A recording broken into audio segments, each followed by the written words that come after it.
Saudações, leitores e seguidores do Instituto Liberal. Eu sou o Lucas Berlanza e esse é mais um IL Flash.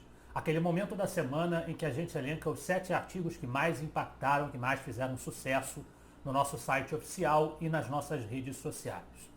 Nosso primeiro artigo no IL Flash de hoje é um artigo de um xará meu que de vez em quando escreve para o IL e conseguiu entrar no IL Flash com mais essa sua contribuição, que é uma contribuição histórica. É o Lucas Gandolfi, no seu texto Breve História da UDN. A UDN, a União Democrática Nacional, foi o partido que, fundado em 1945, nos estertores da Segunda Guerra Mundial, e também com o fim da ditadura do Estado Novo de Getúlio Vargas no Brasil, congregou as forças políticas mais liberais e antivarguistas, antipopulistas, dentro de uma mesma legenda, para tentar fazer frente ao poderio varguista. Na maior parte das vezes a UDN não conseguiu. A única vez em que a UDN conseguiu eleger um candidato à presidência foi em parceria com um partido menor, elegendo Jânio Quadros, em 1960, a gente sabe no que deu. Mas era um partido que tinha grandes nomes, grandes figuras e que realmente era o abrigo partidário, considerando-se aí apenas as 3 maiores siglas do Brasil naquela república dita populista do intervalo, do interregno democrático entre o Estado Novo e o regime militar, os anos 40 e 60, que reunia mais consistentemente as lideranças do liberalismo brasileiro, com seus defeitos, com as suas idiosincrasias, mas era o grande abrigo do liberalismo naquele momento, tendo como grande líder a figura de Carlos Lacerda, sobre quem, inclusive, escrevi um livro lançado pela LVM, que ele teve a gentileza de citar no artigo. Agradeço ao Gandolfi pela referência gentil ao meu trabalho, meu livro Lacerda, a Virtude da Polêmica. Muita gente falou que houve quem comentasse no artigo que é um partido de coronéis e fazendeiros.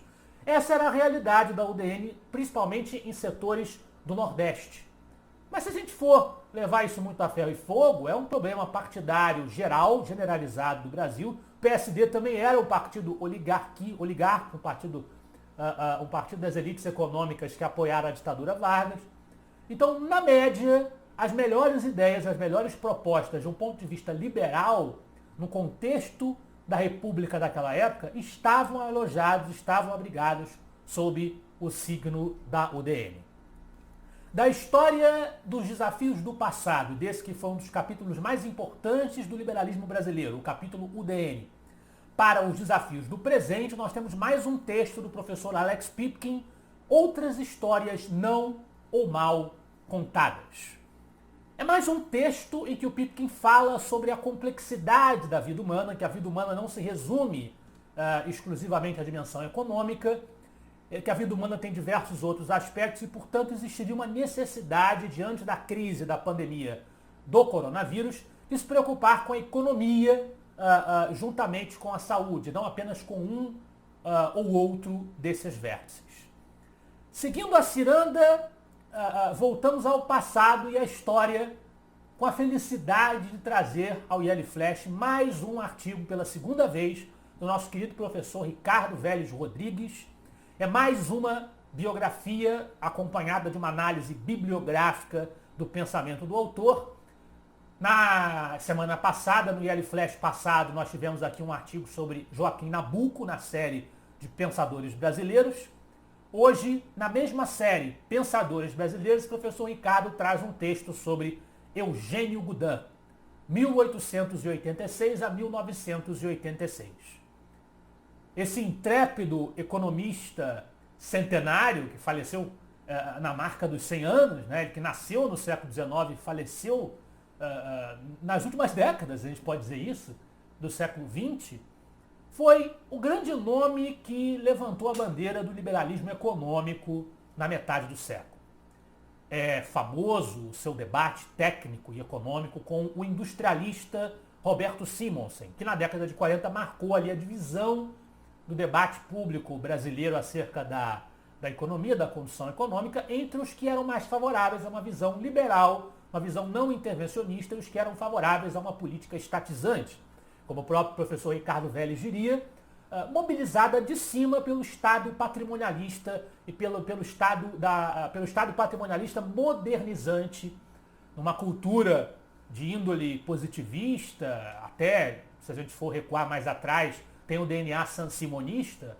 O pensador socialista utópico Saint-Simon também falava na ideia da chefia dos industriais, dos técnicos, dos líderes, dos donos de negócio, comandando a política, né? Comandando as decisões. Esse patrimonialismo modernizante que tem esse DNA positivista, ele se reforça em alguns episódios da nossa história, e o episódio Vargas foi um desses episódios.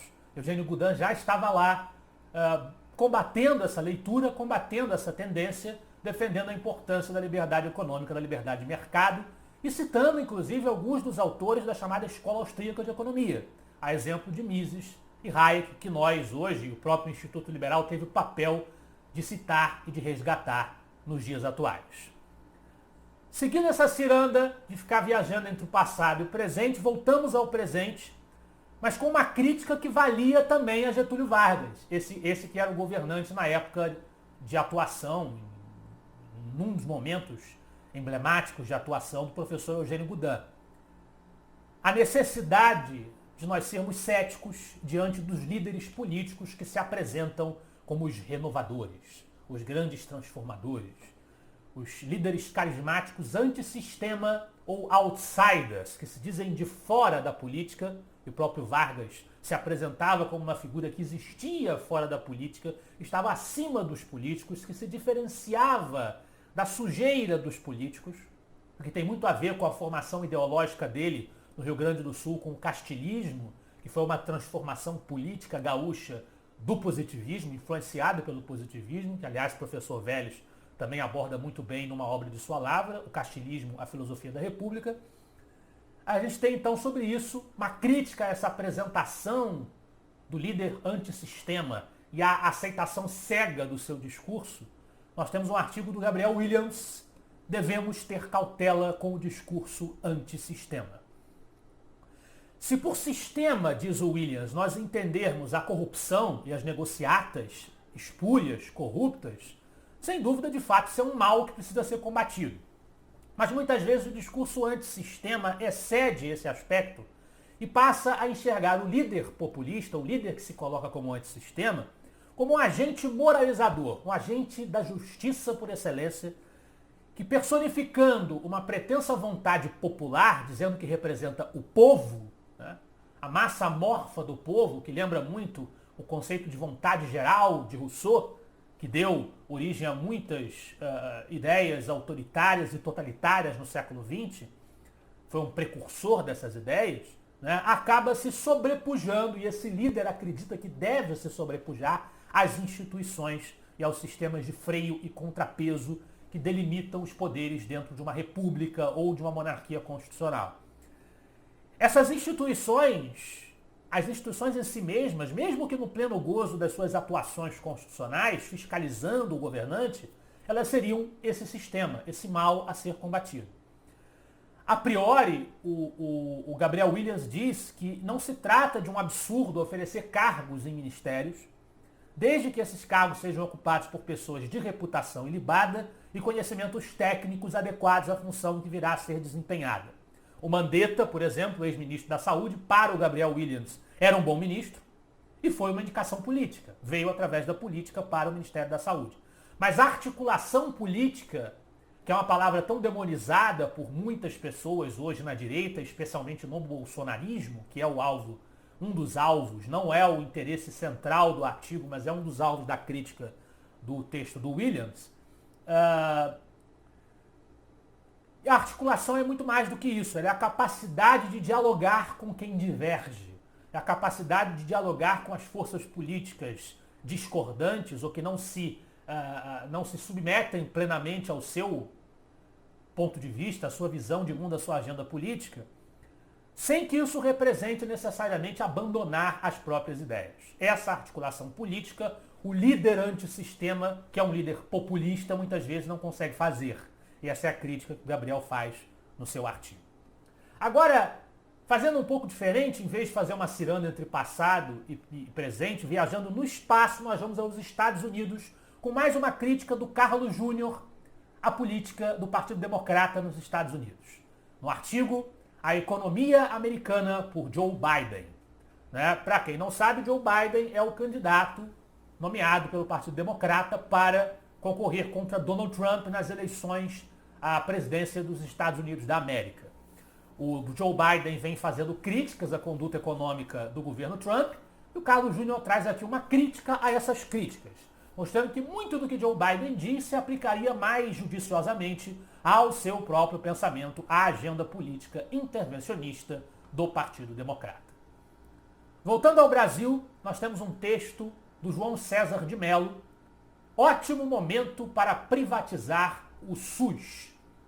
O artigo do João César de Mello, que é um crítico duro das políticas restritivas de isolamento social, ele usa o colapso do sistema de saúde, que é um argumento usado pelos defensores, um dos argumentos usados pelos defensores de medidas mais restritivas, para defender, ao contrário, a privatização do Sistema Único de Saúde brasileiro. Para ele, a privatização do SUS, que é o verdadeiro afetado por esse alegado colapso do sistema de saúde, deveria vir acompanhada de outras medidas que a subsidiariam. A exemplo da extinção de todos os custos tributários e trabalhistas dos planos privados de saúde, que seriam os planos que atenderiam a população geral a partir de então, e também das regulações estatais que impedem a entrada no mercado de novas empresas e a diversificação do leque de serviços oferecidos na área da saúde. Esse, para o João César de Mello, seria o melhor caminho e nós deveríamos estar considerando seriamente esse caminho nesse momento, diante das reflexões suscitadas pela crise da saúde no país e no mundo diante do coronavírus.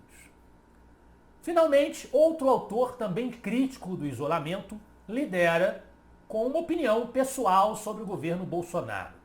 O Brasil não está preparado para o governo liberal de Bolsonaro. Eis o nosso problema. É um texto do Juliano Oliveira. Ao contrário do Gabriel Williams, o Juliano Oliveira é simpático ao governo Bolsonaro, o Gabriel Williams é crítico, né? E o Juliano Oliveira, no seu artigo, diz que o Bolsonaro tem adotado, diante da pandemia, uma postura melhor do que os governadores dos estados e os prefeitos.